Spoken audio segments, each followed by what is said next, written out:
اس time Abbott آباد میں بالخصوص اور پاکستان میں بالعموم دل کے امراض یا امراض قلب کے مسائل بہت زیادہ بڑھتے جا رہے ہیں. آئے روز پتہ چلتا ہے کہ سڈن کارڈک اریسٹ یا حرکت قلب بند ہونے کی وجہ سے کئی لوگ جس میں بزرگ نوجوان بھی اب آتے جا رہے ہیں کہ ان کی ڈیتھ ہو جاتی ہے. تو یہ بڑھتے ہوئے دل کے امراض کی کیا وجوہات ہیں, ان کو کیسے کنٹرول کیا جا سکتا ہے اور کیسے ان میں بہتری لائی جا سکتی ہے, تو یہ ساری ڈسکشن کرنے کے لیے یہ بڑا امپورٹنٹ ایک ٹاپک تھا. تو ہم لوگ اس time heart care centre Abbottabad Kala پل پہ جو واقع ہے اس میں موجود ہیں. میرے ساتھ بڑے سینئر ڈاکٹر اکرم صاحب موجود ہیں جن کا بڑا زبردست قسم کا ایکسپیرینس بھی ہے اس فیلڈ میں, اور یہاں پہ یہ اس ہارٹ کیئر سینٹر کو دیکھ بھی رہے ہیں. تو آج اس ٹاپک پہ ان کے ساتھ ڈسکشن ہوگی. سر بہت شکریہ آپ کے ٹائم کا. ویلکم جی, بہت شکریہ کہ آپ آئیں. اور یہ ایک ایسی چیز ہے جسے جب تک ہم ہائی لائٹ نہیں کریں گے ہماری کمیونٹی میں تو یہ پرابلم رہے گا. بالکل سر, یہ دیکھا جا رہا ہے کہ آج کل یہ امراض قلب بہت زیادہ بڑھتے جا رہے ہیں, اسپیشلی اگر نوجوانوں میں دیکھیں بی پی زیادہ ہو جانا, حرکت قلب کارڈک اریسٹ جسے ہم کہتے ہیں اس کا بند ہو جانا, اس کے علاوہ دیگر جو مسائل ہیں ہارٹ سے ریلیٹڈ, یہ کیوں اتنے زیادہ بڑھتے جا رہے ہیں اور ان کو کیسے کنٹرول کیا جا سکتا ہے؟ دیکھیں اس کے چند بنیادی رسک فیکٹرز ہیں جسے ہم اکثر ہماری جو کمیونٹی ہے اویئرنیس نہ ہونے کی وجہ سے اس کو وہ اگنور کرتی رہتی ہے. مثال کے طور پہ جو میجر ہم 4 فیکٹرز گنتے ہیں, ایک اس میں ہے ہائی کولیسٹرول کا ہونا, شوگر کا ہونا, اور اسموکر ہے, اور فیملی ہسٹری ہے. تو اس طرح کی چیزیں ہوں جو بندہ اسموکر ہو, اس کی فیملی ہسٹری میں ہو, بلڈ پریشر اس کا ہائی ہو, شوگر ہو, تو اس میں ہونے کے چانسز بہت زیادہ ہوتے ہیں. بالکل ٹھیک ہے. اس کے علاوہ جو ہمارے انوائرمنٹل فیکٹرز ہیں وہ بھی بہت ہی امپورٹنٹ ہیں, اسپیشلی ہماری جو ڈائٹ ہے, کیونکہ آج کل ہماری کمیونٹی میں دیکھیں کہ ہر چیز جو ہے نا وہ اپنے اندازے سے ہو رہی ہوتی ہے. اسپیشلی ڈائٹ کے بارے میں لوگوں کا کوئی کانسیپٹ نہیں ہے کہ وہ کیا کھائیں کیا نہ کھائیں, کس چیز سے پرہیز کریں, اور اگر وہ پرہیز کرتے ہیں تو وہ کس حد تک کریں. تو ایک تو ہماری جو روٹین کی ڈائٹ ہے جس میں ہماری ہم جو اوائڈ کرتے ہیں یا اپنے پیشنٹس کو کہتے ہیں جی آپ جو چربی والی چیزیں اوائڈ کریں, اسپیشلی جو ہارٹ ڈیزیز ہے, ان کا کولیسٹرول ہائی ہے تو ان کو کریں. لیکن اس کے علاوہ کچھ ایسی چیزیں جس کا ہمیں یا ہماری کمیونٹی کو پتہ بھی نہیں ہے. مثال کے طور پہ آج کل جو ریسرچ ہو رہی ہے وہ مائکرو پلاسٹکس پہ ہو رہی ہے.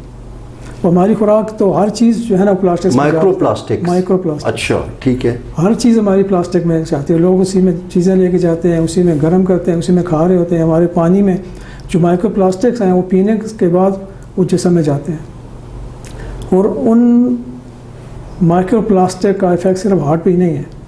اب اگر یورپین لٹریچرز آپ اٹھا کے دیکھیں تو وہ جو مائکرو پلاسٹک ہے ہماری جو ہارٹ کی شریانیں ہیں جنہیں کارنری آرٹریز ہم کہتے ہیں اس میں ڈپازٹ ہو رہے ہیں. اور یہ ہارٹ ہی کی نہیں ہے, باقی جسم میں برین, کڈنیز ہر طرف سے جا رہی ہیں. اور اس کا پہلے تو لوگوں کو کنسیپٹ نہیں ہے کہ کیا کریں.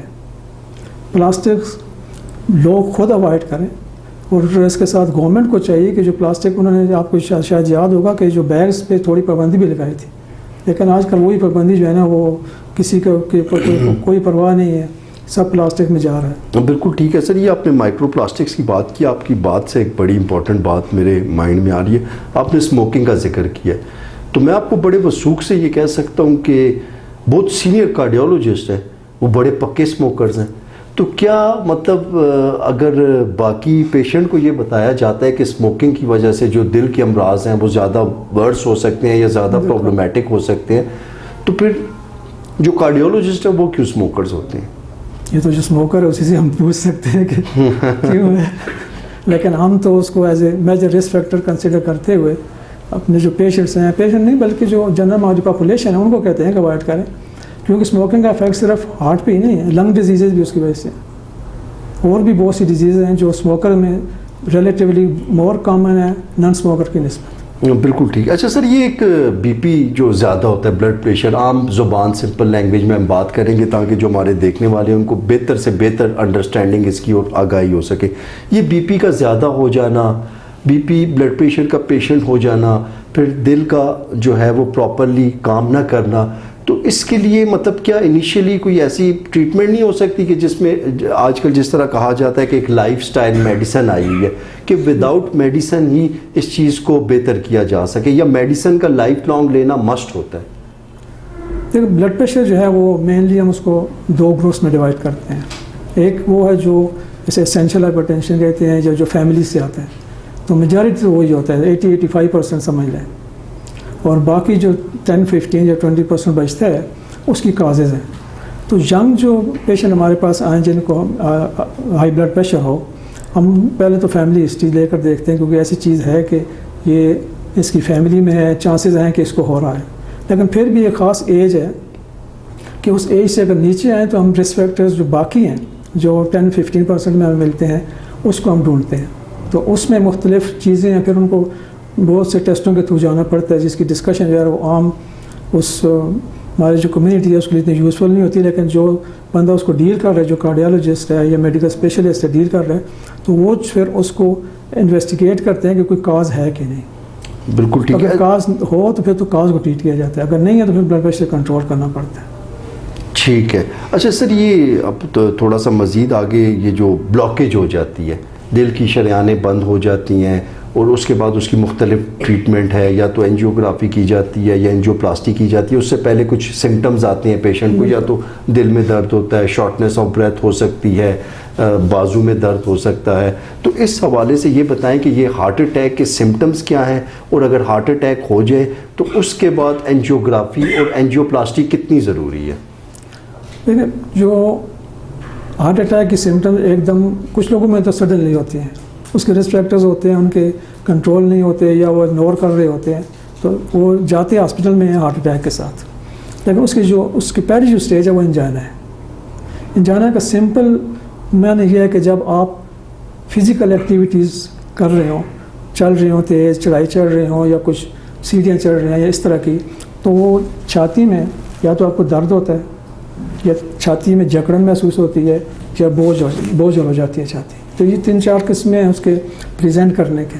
ٹھیک ہے. کچھ لوگوں میں تو چھاتی میں جو ہے مثال کے اگر سینٹر میں ہے تو وہیں پہ ہوتا ہے, کچھ لیفٹ سائڈ پہ وہی ہوتا ہے. کچھ لوگوں میں وہ یہاں سے پین سٹارٹ ہو گیا تو لیفٹ آرم میں جاتا ہے یا کبھی اوپر جبڑوں میں جاتا ہے. تو اس کی ٹپیکل سمٹمز ہوتی ہیں کہ آپ جب تیز چل رہے ہوں انیشیلی, یا دوڑ رہے ہوں, یا چڑھائی چڑھ رہے ہوں, یا سیڑھیاں تیز چڑھ رہے ہوں, تو یہ سمٹمز ہوتی ہیں. آپ جو ہی روکیں گے تو اس سمٹمز تقریباً ایوریج 5-10 منٹ میں ٹھیک ہو جاتی ہیں. ٹھیک ہے. یہ بلاکیج کے سمٹم یہ ٹپیکل انجائنا کی سمٹم ہے. انجائنا مینس کہ کارنری آرٹریز نیرو ہو گئی ہیں اور اس سٹیج پہ ہیں کہ آپ تھوڑا بہت کام کرتے ہیں, چلتے ہیں, دوڑتے ہیں, سیڑھیاں چڑھتے ہیں, تو آپ کے جو ہارٹ مسل ہیں وہ ان کو پراپر بلڈ سپلائی نہیں مل سکتی کارنری آرٹریز کے تنگ ہونے کی وجہ سے, تو یہ سمٹم سٹارٹ ہو جاتی ہیں. اگر اس سمٹم سے ہی وہ کسی کارڈیالوجسٹ کو کنسلٹ کر لیں تو پھر اس کے لیے آسانی ہوتی ہے کہ ڈائگنوزس جو ہے وہ ٹائم پہ ہو جاتی ہے, جو فردر مینجمنٹ ہے وہ ہو جاتی ہے. فردر مینجمنٹ میں وہ یہ کہ اینجیوگرافی کی جائے, اینجیوگرافی میں دیکھا جائے کہ یہ اس کو اسٹینٹس کی ضرورت ہے یا پھر بائی پاس کی طرف سے جانا ہے. تو انیشیل سمٹمز یہ ہیں. اور دوسری پریزنٹیشن ہوتی ہے کبھی کبھی اس کو کہتے ہیں سائلنٹ ایم آئی, یا بغیر کسی طرح کے ہارٹ اٹیک ہونا. اور یہ بھی ایک ایسی قسم ہے کہ کچھ لوگوں کو پتہ بھی نہیں چلتا, ہاسپٹل جاتے ہیں کسی اور وجہ سے, لے کے سانس پھول رہا ہے اس وجہ سے, یا فیٹیگ ہے اس وجہ سے, یا کچھ اور سمٹمز گیا ECG کروائی پتہ چلا کہ ہارٹ اٹیک ہوا. بالکل ٹھیک ہے. اور ایک تیسری چیز ہے جو ہمیں بہت کامنلی ہم دیکھتے ہیں کہ بہت سے پیشنٹ ہیں ان کو پین جو ہوتا ہے وہ اوپر اس میں چھاتی کے نیچے والے ایسے جو میدا ہے اس میں ہوتا ہے. اچھا. تو وہ اکثر پہلے جاتے ہیں میدے والے ہمارے جو کولیگ ہیں ان کے پاس, اور میدے کی دوائیں کھا رہے ہوتے ہیں, لیکن ایٹ دا اینڈ پتہ چلتا ہے کہ یہ میدے کی وجہ سے نہیں تھا. کچھ تو ہمارے جو کولیگ ہیں بہت ہی ماشاءاللہ اچھے ہیں, جو ان کا انہیں شک ہوتا ہے کہ یار اس کی میدے کی سمٹمز جو ہیں یہ میدے کی بجائے ہارٹ کی ہو سکتی ہیں, تو وہ ہمارے پاس بھیج دیتے ہیں یا خود فردر کوئی ٹیسٹ کروا کے دیکھ لیتے ہیں. لیکن بعض پیشنٹ ایسے بھی ہیں وہ بار بار جاتے رہتے ہیں میدے کے ڈاکٹر, جو ہمارے ڈاکٹرز ہیں ان کے پاس, دوائیاں کھاتے رہتے ہیں. جب انہیں دوائیوں کا کوئی فائدہ نہیں ہوتا تو پھر وہ آتے ہیں تو پتہ چلتا ہے کہ یہ تو ہارٹ کی سمٹمز تھے. بالکل ٹھیک ہے. تو ایک تو اگر کسی کو پین نہیں ہو رہا اور باقی سمٹمز سانس پھولنا ہے اس طرح کا ہے تو اس کو بھی کم از کم چیک کروا لینا چاہیے. یا میدے کی سمٹمز ہیں جو میدے کی دوائیاں کھانے سے ٹھیک نہیں ہو رہی, تو وہ بہتر ہے کہ چیک کروا لیں کہ ہارٹ سے ریلیٹڈ تو نہیں ہے. بالکل ٹھیک ہے. اچھا سر پھر سم ٹائمز ایسے ہوتا ہے کہ چلیں اس سے ہم ایک سٹیپ آگے آتے ہیں کہ پیشنٹ کو سڈنلی یہاں پہ پین سٹارٹ ہو جاتا ہے, بازو میں پین آ جاتا ہے, دونوں بازو میں یا ایک بازو میں, یا بیک پہ کمر میں درد سٹارٹ ہو جاتا ہے, تو وہ ایک کلیئر کٹ سمپٹمز کنسیڈر کیے جاتے ہیں ہارٹ اٹیک کے. تو اس سچویشن پہ گھر میں فرسٹ ایڈ کے طور پہ کیا کیا جا سکتا ہے؟ کوئی ٹیبلٹ دی جا سکتی ہے یا کوئی ایسا سٹیپ لیا جا سکتا ہے کہ اس چیز کو اتنا مینیج کر لیا جائے کہ اب ہاسپٹل پہنچتے پیشنٹ سیف رہے؟ اس میں کہ ڈپینڈ کرتا ہے کہ جس کو یہ ہو رہا ہے اس کے گھر میں کیا اویلیبل ہے. اور عام جو اسپرین تقریباً ہر گھر میں لوگ رکھتے ہیں, تو اس کو چاہیے کہ اسپرین کی ایک گولی جو اس وقت کھا لے, اور بغیر پانی کے. پانی کی ظاہر ہے وہ پانی کے ساتھ ہی کھائے گا. وہ کہتے ہیں کچھ کہتے ہیں زبان کے نیچے رکھنے والی گولی. وہ نہیں ہے, ہر گھر میں تو وہ نہیں ہو سکتے, نہ ہی ایسی وہ ہے کہ وہ پانی رکھیں, وہ علیحدہ چیز ہے. وہ مطلب ہم اس کو ایڈوائز کرتے ہیں, وہ ڈفرینٹ چیز ہے جو زبان کے نیچے رکھتے ہیں. تو ڈیزالو اگر وہ پانی میں کر لیتا ہے اس طرح, لیکن اگر ہے گھر میں تو لے لینی چاہیے. ٹھیک ہے. لیکن اس کا جو مین چیز اگر سمٹمز ہوتے ہیں اسے کوشش کریں کہ نیئرسٹ کسی ہاسپٹل میں جائیں, کارڈیالوجی فیسلٹیز ہوں وہاں پہنچیں ایز سون ایز پاسبل. ہم کہتے ہیں نا ٹائم از مسل, جتنا وہ ٹائم میں پہنچے گا اتنی اس کی فردر کمپلیکیشن کم ہوں گی اور ٹریٹمنٹ جو ہے ٹائم پہ اسٹارٹ ہوگی. ٹھیک ہے. جیسے اس کی جو کسی کو ہارٹ اٹیک ہے تو بیسٹ ٹریٹمنٹ ہم اس کو کہتے ہیں پرائمری پی سی آئی, جو عام لفظ اس کا مطلب ہے کہ پیشنٹ جب ہاسپٹل پہنچتا ہے بجائے اس کے کہ وہاں اس کو انجیکشن دیے جائیں کلاٹ بسٹر وغیرہ, اس کو سیدھا اینجیوگرافی روم میں لے کے جا کے اینجیوگرافی کریں اور آرٹری اوپن کر دیں. یہ بیسٹ ٹریٹمنٹ ہے. ٹھیک ہے. اور یہ جو ہمارا ریکمنڈیشن ہے وہی ہے کہ آپ پرائمری پی سی آئی جو ہے نا, اگر پیشنٹ آپ پہنچ جاتا ہے تو 90 منٹس کے اندر کر لیں. ڈیورنگ کہ اس کو ہارٹ اٹیک بھی ساتھ ہو رہا ہے اسی دوران اسٹارٹ ہوا ہے 90 منٹس کے اندر اینجیوگرافی کریں, آرٹری اوپن کر دیں, بیسٹ ٹریٹمنٹ ہے. تو سر سم ٹائمز یہ کہا جاتا ہے, یہ سوسائٹی میں ایک پرسیپشن دی جاتی ہے کہ اگر ہارٹ اٹیک ہوا ہوا ہے اسی دوران اگر آپ اینجیوگرافی کرتے ہیں تو وہ زیادہ ڈینجرس ہوتا ہے یا لیتھل ہوتا ہے کہ دوبارہ بھی ہارٹ اٹیک ہو جاتا ہے. اور کچھ کیسز میں یہ مت ہے یا فیکٹ ہے یہ تو آپ بتائیں گے, لیکن کچھ کیسز میں دیکھا گیا کہ ڈیورنگ اینجیوگرافی بھی پیشنٹ کی ڈیتھ ہو جاتی ہے. وہ تو ہے, وہ تو ڈپینڈ کرتا ہے نا اینجیوگرافی بھی اس ڈیزیز کیسی ہے. تو یہ مطلب انٹرنیشنلی جو ریکمینڈڈ ہے یہ بیسٹ ٹریٹمنٹ ہے پرائمری پی سی آئی جسے ہم کہتے ہیں. بالکل ٹھیک ہے. اچھا سر اب اس کے بعد تھوڑا سا یہ اسٹنٹ کی طرف آتے ہیں, عام اصطلاح میں اسٹنٹ کہتے ہیں کہ اس کے بعد دوسری چیز بھی ہے نا کہ اس میں ہمارے جو پرائمری پی سی آئی ہے شاذ و نادر یہ ہمارے جو ڈسٹرکٹ ہے اس میں کہیں بھی نہیں ہے. ہمارے پاس کوئی پیشنٹ آئے تو ہم پرووائڈ کرتے ہیں, لیکن چونکہ یہ پرائیویٹ سیکٹر ہے پھر فائنینشیل ایشوز ہوتے ہیں پیشنٹس کے, مشکل ہو جاتا ہے. تو دوسرے جو بیسٹ ہے وہ یہ ہے کہ پیشنٹ ہارٹ اٹیک سے ہاسپٹل میں جاتا ہے, کارڈیالوجسٹ کو اسیس کرتا ہے, پھر اس کو ایک میڈیسن دیتے ہیں جسے ہم کلاٹ بسٹر کہتے ہیں.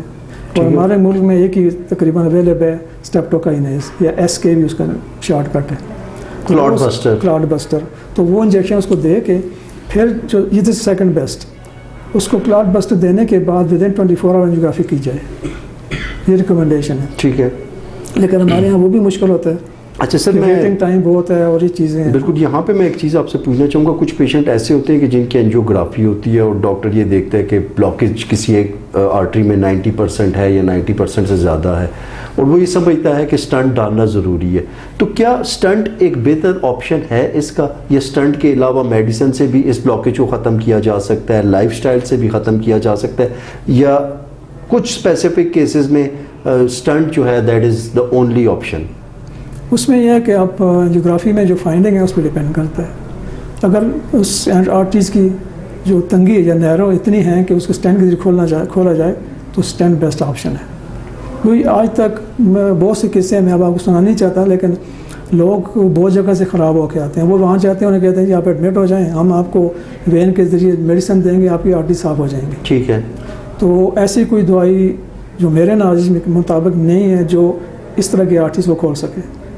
اگر اینجیوگرافی کے دوران اسٹینٹ کی اس کی ضرورت ہے تو اسٹینٹنگ کروا لینی چاہیے. اسٹینٹنگ کروا لیں, یہ ایک سیف پروسیجر کنسیڈر کیا جا سکتا ہے. پروسیجر ہے. اور دوسرا یہ ہے کہ اگر اس کی ڈیزیز ایسی ہے کہ اسٹینٹ پاسبل نہیں ہے تو پھر جو نیکسٹ اس کے لیے اسٹیپ ہے وہ بائی پاس سرجری ہے. بائی پاس سرجری ہے. ٹھیک ہے. تو سر یہ بائی پاس سرجری جو ہے اس حوالے سے کچھ بتائیں کہ یہ کتنی کمپلیکیٹڈ ہوتی ہے, ڈپینڈ کرتا ہے یا یہ کس فیز میں کروانی چاہیے؟ یہ بہت سے فیکٹرز ہیں جس کے میں جو پیشنٹ کی ایج ہے, باقی جو اس کے کور ماربیڈیٹیز ہیں وہ ہیں, اور اس کی جنرل ہیلتھ ہے, بہت سی چیزوں کو اس میں دیکھنا پڑتا ہے. تو اس کے مطابق ہمارے جو کارڈیک سرجنز کولیگ ہیں وہ اس کو اسیس کر کے بتاتے ہیں کہ آپ کا یہ رسک ہے، لیکن اوور آل رسک جو ہے وہ بہت ہی کم ہے، ایوریج آپ لیں گے 5% رسک ہوتا ہے۔ بالکل ٹھیک ہے سر، لاسٹ میں جنرلی آپ کا اتنا ایکسپیرینس ہے، 30-35 سال آپ ابراڈ بھی وہاں پہ یو کے میں بھی اسپینڈ کر کے آئے ہوئے ہیں، پاکستان خدمت کرنے کے لیے آئے ہوئے ہیں، آپ کے ساتھ وہ دوسرا بھی ایک ٹاپک ہے، اس پہ بھی انشاءاللہ ڈسکشن ہماری ڈیو ہے، تو کیا میسیج دینا چاہیں گے کہ یہ اتنے زیادہ آئے روز ہارٹ ایشوز کی وجہ سے یا ہارٹ ہیلتھ کی وجہ سے اتنی زیادہ اموات ہو رہی ہیں، اتنی زیادہ کوئی ایسی پیچیدگیاں ہو رہی ہیں کہ جس سے لوگ محتاج ہو جاتے ہیں، بیڈ ریڈن ہو جاتے ہیں، تو کیسے سوسائٹی جو ہے اس قسم کے امراض سے یا اس قسم کی پرابلم سے بچ سکتی ہے؟ وہ کیا ٹپس ہوں گی آپ کے؟ دیکھو میں تو لوگوں کو سمپل ایک بات بتاتا ہوں، اور میرے پاس جو آئے پرسنلی یا مجھ سے پوچھے اس کو میں کہتا ہوں کہ یہ جو آپ کے معدے کا ایریا ہے نا، اس سے اوپر فرنٹ پہ یا لیفٹ سائڈ پہ یہاں آپ کو کوئی بھی سمٹمز ہیں تو آپ گھر میں نہ بیٹھیں، امیڈیٹلی آپ کسی کے پاس جائیں اور میڈیکل جو ہے اٹینشن جو ہے اس کو کریں۔ ہاں، کیونکہ اگر کسی کو اٹینڈ کریں گے وہ آپ کو دیکھے گا کہ واقعی ہارٹ کا ہے کہ نہیں۔ بہت سے پیشنٹ ایسے ہوتے ہیں وہ اگنور کرتے رہتے ہیں، وہ جب ہاسپٹل پہنچتے ہیں تو اسٹیج پہ ہوتے ہیں کہ وہ پھر نہ تو اسے کلاس بسٹر کے لیے سوٹیبل ہوتے ہیں اور نہ اینجیوگرافی مگر وہ ڈیلے کر کے جاتے ہیں۔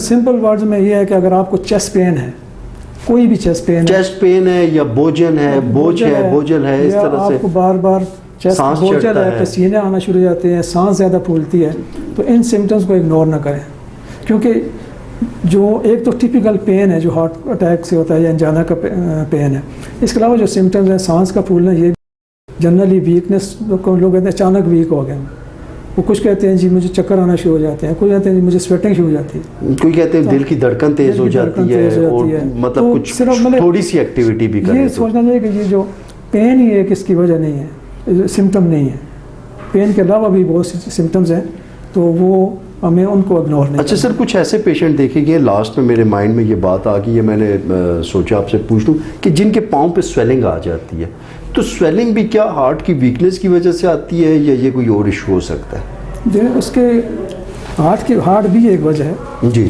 سویلنگ تب آتی ہے کہ جب آپ کا بیک پریشر جو ہے نا رائٹ سائڈ پہ بڑھتا ہے، آپ اس میں ہے کہ آپ کے ہارٹ مسل کی کمزوری بھی ہو سکتا ہے، اگر آپ کے لیفٹ سائڈ کے ہارٹ مسل کمزور ہے مثال کے طور پہ تو وہ پریشر پڑے گا لنگز پہ، فرام لنگز آپ کا ٹرانسمیٹ ہوگا رائٹ سائڈ ہارٹ پہ، رائٹ سائڈ جو ہارٹ ہے وہ بلڈ لے رہا ہے تو بیک پریشر زیادہ ہوگا، جتنا بیک پریشر زیادہ ہوگا تو سویلنگ شروع ہوگی، جو ہارٹ کی وجہ سے سویلنگ ہوتی ہے وہ پاؤں سے شروع ہو کے اوپر آتی ہے۔ اچھا، اور یہ دوسرا یہ کہ اگر آپ کے رائٹ ہارٹ کا کوئی ایشو ہے، جیسے مثال کے طور پہ کرونک اسموکرز ہیں، جیسے سی او پی ڈی، کرونک obstructive لنگ ڈیزیز والے جو پیشنٹ ہیں، تو وہ اکثر ان کا جو پلمری پریشر ہے وہ زیادہ ہوتا ہے، تو وہ پریشر رائٹ ہارٹ پہ ٹرانسمٹ ہوتا ہے، تو ان میں یہ سویلنگ اور رائٹ ہارٹ فیلر کے چانس زیادہ ہوتے ہیں۔